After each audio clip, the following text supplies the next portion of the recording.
This is St Sepulchre without Newgate, the largest parish church in the City of London. It's also known as the Musicians' Church. The names of more than 2,000 musicians are written in the Remembrance book here, including some great British composers whose lives and music we celebrate this week on Songs of Praise. Britain has a rich heritage of classical music. Works by composers like Elgar and Vaughan Williams grace concert programmes across the globe. And many of those famous names are also found in our hymn books. Tunes that are sung to many of our favourite hymns were written by some of the country's finest composers.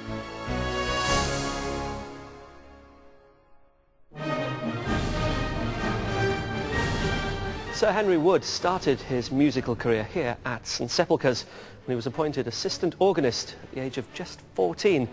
He's most famous for being the founder and conductor of the Promenade concerts, of course, now in their 115th year. Tradition has it that on the last night of the proms, a wreath is placed on his bust in the Albert Hall, but his ashes lie here. Here's a riddle for you. What does Sir Henry Wood have in common with composers Ralph Vaughan Williams, Edward Elgar, Arthur Sullivan and John Ireland? Any idea? Well, I'll tell you. They all started their music career by playing the church organ, and our first hymn is a beautiful arrangement by Vaughan Williams of Come Down, O Love Divine.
This window behind me in the Musicians' Chapel at St Sepulchre without Newgate is dedicated to the composer John Ireland. He was born near Manchester in 1879.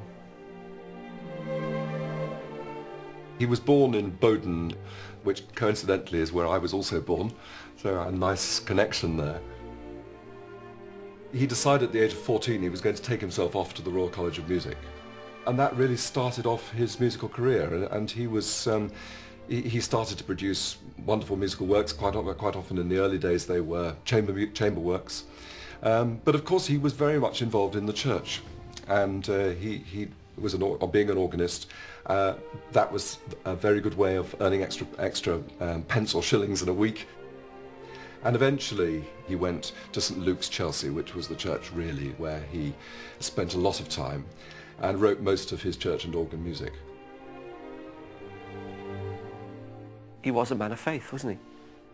Yes, he was. In fact, I'd say almost unusually really for that period, he had a very deep faith which lasted throughout his life.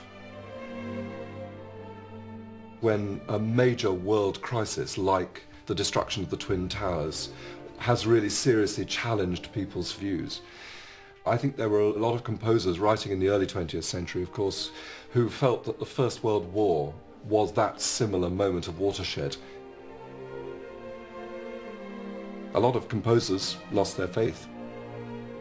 And I think that's where John Ireland, although he had some serious wobbles at moments of crisis, really was in a way slightly unusual, because he did keep his Christian faith and he did read the Bible and he did retain that interest in the things of the church throughout his whole life. Do you think he's a fine hymn composer? Yes, I do. The principal one, which I think most people know, is My Song is Love Unknown, which I think has a lot of Ireland's particular kind of fingerprints. It's this kind of way that the lines overlap. There's this phrase. There's